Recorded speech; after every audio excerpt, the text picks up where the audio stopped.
Good morning everyone, welcome to my YouTube channel Prabodh classes. दोस्तों, जैसा कि आप लोगों को पता है कि रोजाना आपकी एक शॉर्ट ट्रिक की वीडियो आती है और जो स्टूडेंट कुछ नए जुड़े हैं तो मैं उनसे बताना चाहती हूँ कि ये ट्रिक जो है आपको हमारी प्लेलिस्ट मिलेगी। एक प्लेलिस्ट आपको जो अभी ये स्क्रीन पर देखने को मिल रही है, इस प्लेलिस्ट पे आप देख सकते हैं लगभग आपको 20 से 30 ट्रिक आपको शॉर्ट ट्रिक यहाँ पे करवाई है, जिसमें संपूर्ण हिंदी साहित्य इतिहास की मैं आपको पूरी ट्रिक करवाती हूँ। दूसरी बात, आपको ये ट्रिक अगर आपको समझ में आती है साथियों, तो बिल्कुल मैं आप लोगों से कहना चाहती हूँ कि वीडियो को शेयर करना, चैनल को सब्सक्राइब करना और साथ ही वीडियो को लाइक करना ना भूलें, क्योंकि संपूर्ण हिंदी साहित्य इतिहास याद करने का साथियों यही एक आपके सामने आसान तरीका है। अगर किसी स्टूडेंट को हिंदी साहित्य इतिहास के नोट्स चाहिए साथियों, तो नोट्स के लिए मैं बताना चाहती हूँ कि हमारे मोबाइल नंबर है 7568374047। इस पर आप व्हाट्सएप मैसेज करना। आपको हिंदी साहित्य इतिहास के नोट्स और उन्हीं नोट्स में से मैं आपको ट्रिक याद करवाती हूँ। एक एक जो आपके फैक्ट आपको जो थोड़ा डिफिकल्ट लगते हैं, उन फैक्ट को मैं आपको याद कराना चाहती हूँ ना। देखो, जिसमें आपके ये मोबाइल नंबर है, नोट्स की प्राइस 169 रहेगी। आपको हिंदी साहित्य इतिहास में आदिकाल, भक्तिकाल, रीतिकाल और आधुनिक काल मिलेगा।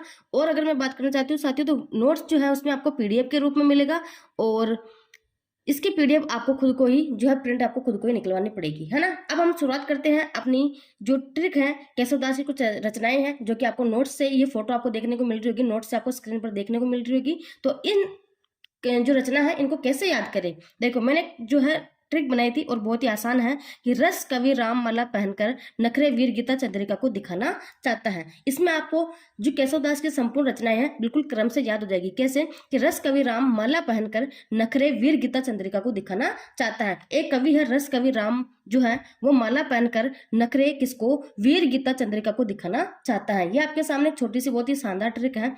रस यानी आपके रसिक प्रिया, ठीक है, और कवि यानी आपके कवि प्रिया, राम से हो गया आपका रामचंद्रिका, माला से आपका छंदमाला हो गई। पहनकर यहाँ पे आपको क्या करना है, साइलेंट रखना है, ये भी आपको ध्यान रखना है, ठीक है।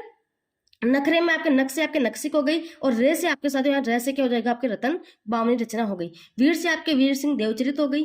गीता से आपके विज्ञान गीता हो गई। चंद्रिका से आपके साथियों कौन सा हो गया, कवि रचना तो उनकी जहांगीर जस चंद्रिका, ठीक है। इस प्रकार से आपको याद रखना है। और अगर मैं बताना चाहती हूँ इनके क्रम देख लो। रसिक प्रिया का जो है प्रकाशन वर्ष कितना है साथियों, तो वो है 1591 ईस्वी, ठीक है। रामचंद्रिका, इसके बाद आपके कवि प्रिया, कवि प्रिया का प्रकाशन वर्ष कितना है, 1601 ईस्वी है, 1601। रामचंद्रिका का प्रकाशन वर्ष भी कितना है, 1601। छंदमाला, छंदमाला की हम बात करते हैं 1607 ईस्वी, इसका क्या है, प्रकाशन वर्ष है। आगे हम बात करते हैं आपके नक्सिक, नक्सिक कितना है, 1607 है, ये भी आपको ध्यान होना चाहिए। नक्सिक के बाद रतन बावनी, रतन बावनी भी कितना है साथियों, 1607 है ना।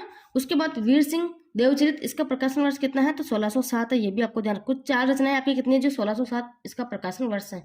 विज्ञान गीता, विज्ञान गीता की हम बात करते हैं साथियों, इसका प्रकाशन वर्ष कितना है, 1610 ईस्वी है। और जहांगीर जस चंद्रिका, इसका प्रकाशन वर्ष कितना है, 1612 ईस्वी है। बहुत ही शानदार ट्रिक थी कि रस कवि राम माला पहनकर नखरे वीर गीता चंद्रिका को दिखाना चाहता है। ये कविता रस कवि राम, ये माला पहनकर नखरे किसको दिखाना चाहता है, दो तीन लड़कियां थी, एक तो वीर, गीता और चंद्रिका, इन तीनों लड़कियों को नखरे दिखाना चाहता है, ठीक है। अगर साथियों वीडियो अच्छी लगी है तो शेयर करना ना भूले। और आप लोगों का साथियों एक पुनर्बलन, जो मोटिवेशन है साथियों, मुझे आपके लाइक और सब्सक्राइब को देखने से ही मिलता है। आपका अगर सपोर्ट मुझे अच्छा रहा साथियों, तो आपको संपूर्ण हिंदी साहित्य इतिहास इसी प्रकार से मैं करवाऊंगी। धन्यवाद, शुभ दिन।